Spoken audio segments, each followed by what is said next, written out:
So this video is going to be looking at the revolt led by Galba, which obviously leads to Nero's removal from power. So we're looking at a section of Cassius Dio, some Suetonius, and also a coin. So these sources are basically picking up from the story from after the Vindex rebellion. So that's why Cassius Dio starts with it. So he was expecting to defeat Vindex, which obviously he then did. And he takes this, according to Cassius Dio, as an excuse to put up some fines and start executing more people. I guess that's one way of dealing with situations. And he continues with his excessive behaviour. So for it gives you an example of a shrine, which he sort of dedicates it and sort of in a really lavish ceremony and goes completely over the top. That's kind of Nero in a nutshell, really. So he seems quite happy. Things are calmer. Vindex is dealt with. Killed some people, have a good time. So then he starts to sort of lose track, probably on the wider situation. Gets a little bit maybe overconfident in the situation he's found himself in. So he starts to do these little jokes. So this is a particularly exciting one that Cassius points out to us.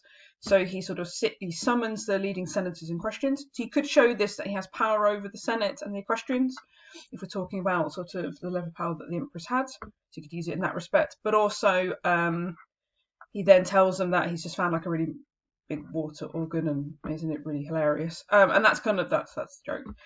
So he's not taking the wider situation particularly seriously, and is probably a little bit what's the word I'm looking for? Ignorant, that'll do, of the implications of the Vindex rebellion. And soon he finds out that something else is going on, and he hears that Galba has been proclaimed emperor by his soldiers. And we all know that does never end well for the current emperor. So now he's worried, understandably. He makes preparations in Rome. He also sends out a guy called Gallus to try and confront the rebels. Okay. He also learns that Petronius, who he had also sent out to deal with the rebels, has actually joined Galba's side. So his allies are beginning to desert him. So this is obviously a very dangerous situation that he's now finding himself in. So Suetonius takes the same basic story, but takes it from a different angle. So according to Suetonius, when he first hears of Galba's revolt, he becomes really quiet, and then he sort of starts overreacting, tearing out his clothes and like slapping his head, I guess, crying it's all over. So very different kind of versions of his reaction to hearing about Galba. And he sort of claims that nobody, this is very Trump-like, this sentence. It says that to lose a supreme power while still alive was nothing that ever happened to anyone else ever before. Again, we know that's not true. But anyway.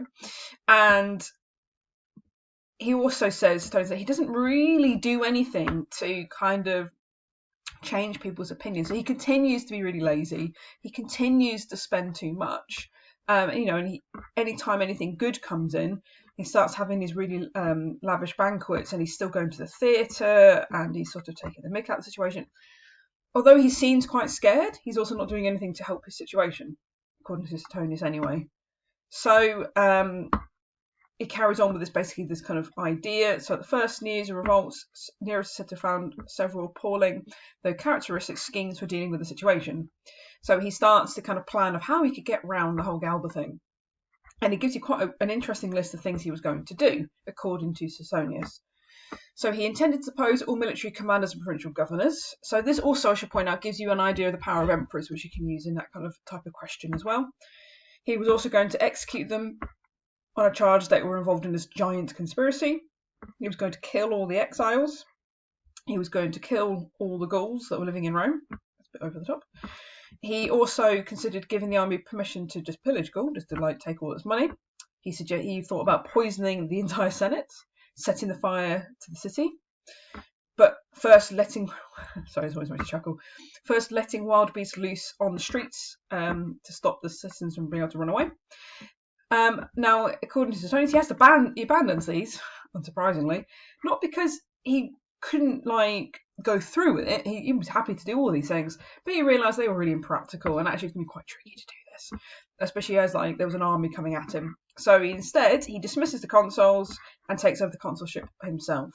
So again, probably not the right action for someone to take when people are rebelling against you because you are seen as being quite tyrannical and pretty unpleasant. But hey, whatever. He then starts some military preparations.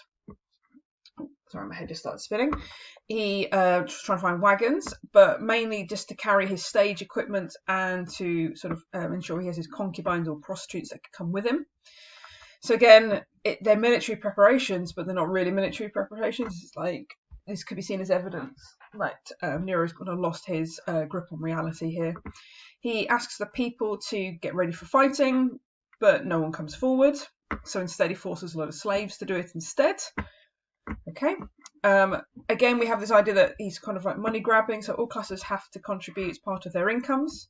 Every tenant of a private house or flat told he owed a year's rent to his personal treasury. So he seems to be taking the money to seize money. But again, very impractically, he insists on being paid in newly minted coins, silver or pure gold. So people couldn't pay him. Okay, helpful. He then also started to make people really angry by putting up the prices of grain and making a profit from it. Never a good idea. And as a result, there's a general shortage of food. So as a result of all of these really stupid behaviours, according to Suetonius, Nero is now so universally loathed that no bad enough abuse could be found for him. So everyone now just hates him. The people, the Senate, the equestrians, the army. Everyone hates Nero.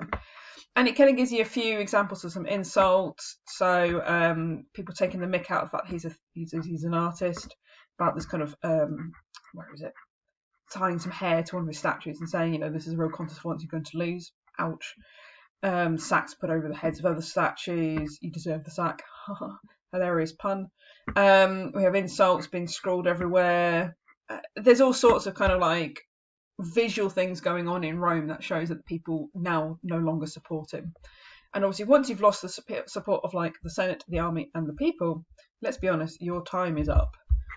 There's also lots of auspices and omens. As always, there's always omens. So I skipped over the ones that were in Cassis Dio. Let's go back up to the top of them, sorry. So, where were they? There's a couple of omens that Cassis Dio points out, that the doors of the mausoleum of Augustus were opening on their own. Sorry, that a load of blood was rained.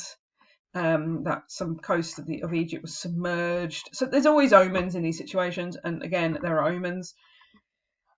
Suetonius mentions different ones, so he starts having really weird dreams. And again, got the doors of the mausoleum open themselves, and he hears a voice like, "Come in, you're going to die." But anyway, obviously we're not interested in auspices and omens because they're a load of rubbish. But hey ho. And there's also this sort of he tries to do this sacrifice, like he loses some keys, which is seen again as another omen. I know that's not particularly exciting omen, but I don't know why I highlighted it. It's pretty pointless. But anyway, so the writing's on the wall here for Nero. The only person who doesn't realise this really is Nero. He's aware that people don't like him, but he's not doing anything to help the situation.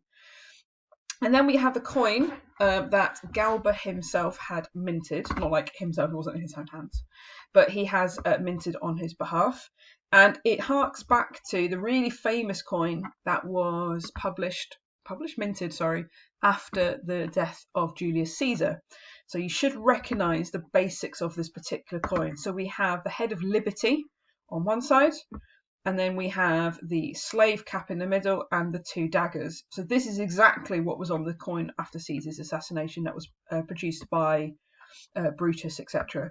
So obviously, if you've got a freed cap, you have liberty and you have daggers. It's the same story.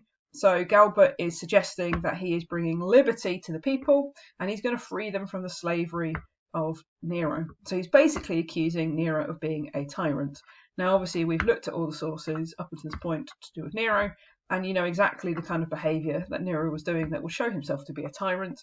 So this is why Galba was able to produce this coin and why it sort of fitted with how people were viewing Nero at this particular point.